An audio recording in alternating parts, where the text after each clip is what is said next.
안녕하세요. 긴급경제TV입니다. 영상 보시기에 앞서 구독과 좋아요를 눌러주신다면 저에게 크나큰 동기부여가 됩니다. 감사합니다. 여러분, 지금 중동에서 벌어지고 있는 일이 심상치 않습니다. 우리 주머니를 직접 공격하고 있습니다. 서울 주유소 휘발유 가격이 리터당 1,900원을 돌파했습니다. 기름 넣다가 눈물 났다는 말이 과장이 아닙니다. 서울 평균 휘발유 가격 리터당 1,889원, 전국 평균도 1,856원까지 치솟았습니다. 하루 만에 22원이 올랐습니다. 환율도 1,470원대입니다. 두바이유는 하루 만에 거의 10%가 뛰어서 배럴당 94.93달러를 기록했습니다. 숫자들이 왜 무서운 건지 잠깐 비교를 해드리겠습니다. 작년 이맘때 두바이유가 75달러 근처였습니다. 1년도 안 돼서 27%가 오른 겁니다. 도대체 중동에서 무슨 일이 벌어지고 있는 건지, 왜 우리 경제가 이렇게 직격탄을 맞는 건지, 그리고 정부 대책은 충분한 건지, 오늘 이 세 가지를 확실하게 정리해드리겠습니다. 자, 먼저 지금 중동에서 무슨 일이 벌어지고 있는지부터 짚어보겠습니다. 이번 사태의 핵심은 바로 호르무즈 해협입니다. 3월 1일 이란 혁명수비대 IRGC가 호르무즈 해협 봉쇄를 선언했습니다. 미국의 이란 공습이 직접적인 도화선이었습니다. 호르무즈 해협이 얼마나 중요한 곳이냐면요. 이 해협은 폭이 가장 좁은 곳이 겨우 33km밖에 안 됩니다. 서울에서 수원까지 거리 정도 되는 좁은 바닷길이죠. 그런데 이 좁은 길로 하루에 2,100만 배럴의 원유가 통과합니다. 전 세계 해상 원유 물동량의 약 4분의 1이 이 바닷길 하나에 달려 있는 겁니다. 봉쇄 선언 직후 호르무즈를 통과하는 선박 통행량이 기존의 3분의 1 미만으로 급감했습니다. 사실상 원유 수송이 마비 상태에 가까워진 겁니다. 이게 왜 한국 경제에 치명적이냐? 한국이 수입하는 원유의 약 70%가 중동산이고 이 중 95%가 호르무즈 해협을 경유합니다. 비유를 하나 드리겠습니다. 우리 집에 수도관이 하나인데 그 수도관이 막힌 거나 다름없습니다. 다른 길이 아예 없는 건 아니지만 70%의 물이 그 관 하나를 통해 들어오고 있었던 겁니다. 대한석유협회의 기준으로 한국 원유 도입량 중 중동 비중이 69.1%입니다. 원유만이 아닙니다. LNG 도입의 20.4%도 중동에서 옵니다. 쉽게 말해서 우리가 쓰는 기름 10통 중 7통이 저 해협을 지나온다는 얘기입니다. 그 길이 막힌 겁니다. 이번 사태는 하루아침에 터진 게 아닙니다. 지난해 하반기부터 미국과 이란의 충돌이 점점 격화됐습니다. 올해 1월과 2월에는 홍해와 호르무즈 해협 주변에서 선박 피격 사건이 급증했고 해상보험료와 운임이 치솟기 시작했습니다. 그러다 3월 1일 봉쇄 선언이 나왔고 불과 닷새 만에 두바이유가 90달러 가까이 치솟은 겁니다. 자, 이제 유가 이야기를 본격적으로 해보겠습니다. 숫자가 정말 무섭습니다. 3월 5일 기준 두바이유 현물가가 배럴당 94.93달러, 전날 86.34달러에서 하루 만에 8.59달러가 올랐습니다. 상승률로 치면 거의 10%입니다. 하루에 10%면 어떤 의미냐? 주식시장이었으면 상한가입니다. 그만큼 충격적인 상승입니다. 이게 우리 주유소에 그대로 반영되고 있습니다. 오피넷 기준 서울 1,889원, 대구 1,843원, 경기 1,838원, 전국 모든 지역이 1,800원대에 진입했습니다. 가장 저렴한 제주도마저 1,803원입니다. 여기서 중요한 점이 있습니다. 국제유가가 오른다고 주유소 가격이 바로 오르는 건 아닙니다. 보통 2주에서 4주의 시차가 있거든요. 지금 주유소에 찍혀있는 가격은 2주 전 국제유가를 반영한 겁니다. 다시 말해서 지금의 95달러 유가가 본격적으로 반영되는 건 3월 중순 이후라는 뜻입니다. 2,000원 시대가 코앞이라는 전문가들의 경고가 과장이 아닌 겁니다. 여기서 정말 중요한 건 앞으로의 전망입니다. 글로벌 투자은행들의 시나리오를 보면 두 갈래로 나뉩니다. 봉쇄가 지속되거나 확전되면 JP모건은 브렌트유 120에서 130달러, 바클레이스는 100달러 돌파, 스웨덴의 SEB는 극단적으로 150달러까지도 가능하다고 봅니다. 반대로 봉쇄가 풀리고 오페크 플러스가 증산에 나서면 70에서 90달러로 돌아올 수 있다는 시나리오입니다. 하지만 지금 상황에서 봉쇄 해제는 쉽지 않아 보입니다. 유가만 문제가 아닙니다. 환율과 물가, 금융시장 전체가 요동치고 있습니다. 3월 5일 원달러 환율이 1,480원까지 치솟았습니다. 하루 만에 1.25%가 오른 건데 환율 시장에서 이 정도면 폭등 수준입니다. 일시적으로는 1,500원까지 뚫린 적도 있었습니다. 다음 날인 6일에 1,470원대로 내려오긴 했지만 최근 12개월간 원화 가치가 2.3% 떨어진 상태입니다. 환율이 왜 이렇게 뛰는지 메커니즘을 설명드리겠습니다. 중동 리스크가 커지면 전 세계 투자자들이 안전자산으로 몰립니다. 그러면 달러가 강해지고 원화는 약해집니다.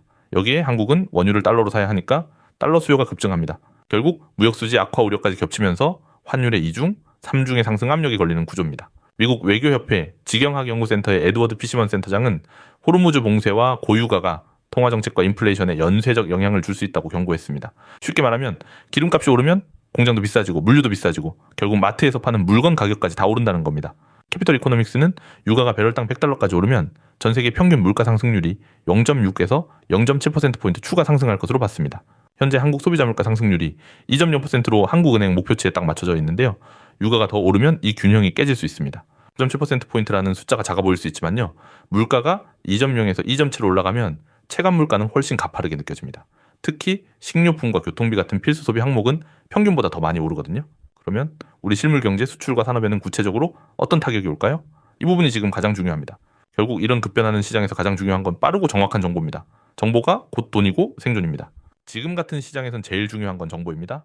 발빠른 시장에 대응하려면 누구보다 빠르게 시장을 파악해야 남들보다 우위에 설 수 있습니다. 구독자님들에 한해서 지금 시장의 흐름과 앞으로의 전망에 대한 견해를 전문가의 관점으로 파악해서 공유해드리겠습니다. 자세한 건 고정 댓글에 적어놨으니 구독 잊지 말고 눌러주세요. 자, 그럼 이제 구체적인 수치로 들어가 보겠습니다. 한국무역협회 분석에 따르면 국제유가가 10% 오를 때 한국 경제에 미치는 영향입니다. 첫째, 수출이 0.39% 감소합니다. 수출 단가는 올라가지만 물량이 줄어드는 효과가 더 크기 때문입니다. 둘째, 수입은 2.68% 증가합니다. 같은 양의 원유를 사더라도 비용이 크게 늘어나는 겁니다.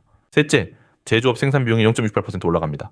공장을 돌리는 데 드는 돈이 그만큼 늘어난다는 뜻입니다. 넷째, 서비스업도 0.66% 생산 비용이 증가합니다. 물류비, 난방비 등이 전방위로 올라가는 겁니다. 특히 수입 단가가 3.75% 오르는 반면 수출 단가는 2.09%밖에 못 올립니다. 이 격차가 바로 무역수지 악화로 이어집니다. 다행히 올해 1월 경상수지 흑자가 175.6억 달러로 33개월 연속 흑자를 기록하고 있긴 합니다. 하지만 유가 충격이 장기화되면 이 흑자 기조도 위험해질 수 있습니다. 산업별로 보면 시비가 엇갈립니다. 정유와 석유화학업계를 먼저 보겠습니다. 단기적으로는 이전에 싸게 사둔 원유 재고가 있어서 정제 마진이 개선될 수 있습니다.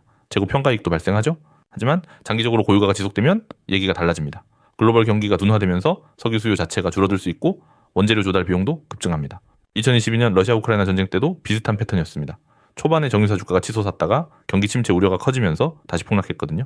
이번에도 그 전철을 밟을 수 있습니다. CB는 봉쇄가 장기화되면 해상 운임이 최대 80%까지 상승할 수 있다고 전망했습니다. 이건 물류비 폭탄을 의미합니다. 한국무역협회 관계자도 유가와 해상 운임, 보험료 상승이 수출 기업의 원가와 물류비를 동시에 자극할 수 있다고 우려했습니다. 중동 직접 수출 비중은 2% 미만으로 크지 않지만 문제는 물류 비용이 모든 수출 품목에 영향을 준다는 점입니다. 반도체든 자동차든 배에 실어서 보내야 하는데 그 배삭시 80% 오르면 모든 수출 기업의 마진이 깎이는 겁니다. 자, 그러면 정부는 지금 뭘 하고 있는 걸까요? 대책을 하나하나 점검해 보겠습니다. 사태 발생 직후인 3월 1일 산업통상자원부가 제2차 실물경제 점검회의를 소집했습니다. 비축유 활용과 대체 도입 방안을 점검했습니다. 바로 다음날 관계기관 합동 비상대응반을 가동했습니다. 에너지, 수출, 해운, 항공, 공급망을 24시간 모니터링하고 있습니다. 3월 3일에는 한국석유공사가 비축유 방출 긴급 점검에 들어갔고 5일에는 대통령이 임시국무회의에서 100조 원 규모 금융 안정화 패키지 집행을 직접 지시했습니다. 에너지 수급 대책을 구체적으로 보겠습니다. 첫 번째는 전략 비축유 방출입니다. 한국은 정부와 민간 합산 약 1억 배럴의 비축유를 보유하고 있습니다. 비축유 수로 따지면 211분입니다. IEA가 권고하는 90일에 약 2.5배에 달하는 양이죠. 여수, 거제 등 전국 9개 비축기지에서 필요시 단계적으로 시장에 공급할 준비가 되어 있습니다. 두 번째로 대체 도입선 확대입니다.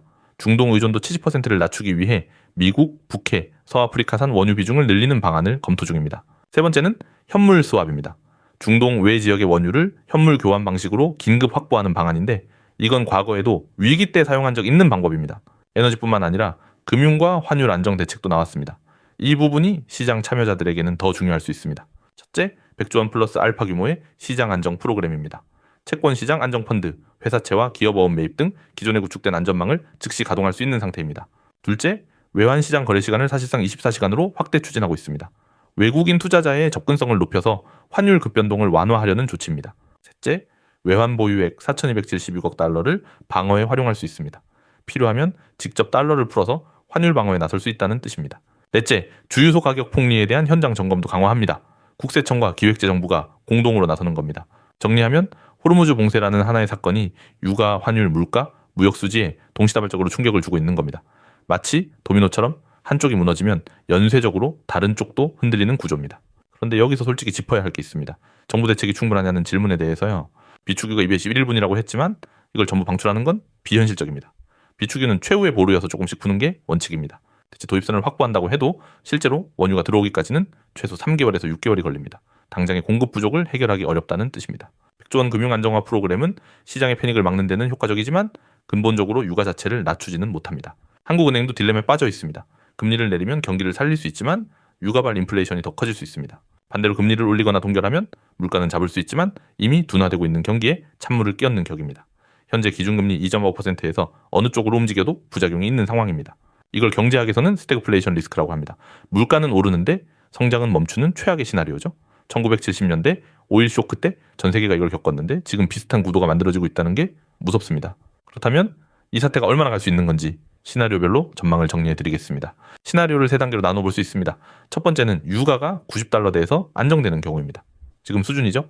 이 경우 한국 경제는 부담은 있지만 관리 가능한 수준입니다. 두 번째는 JP모건과 바클레이스가 전망한 100에서 130달러 시나리오입니다.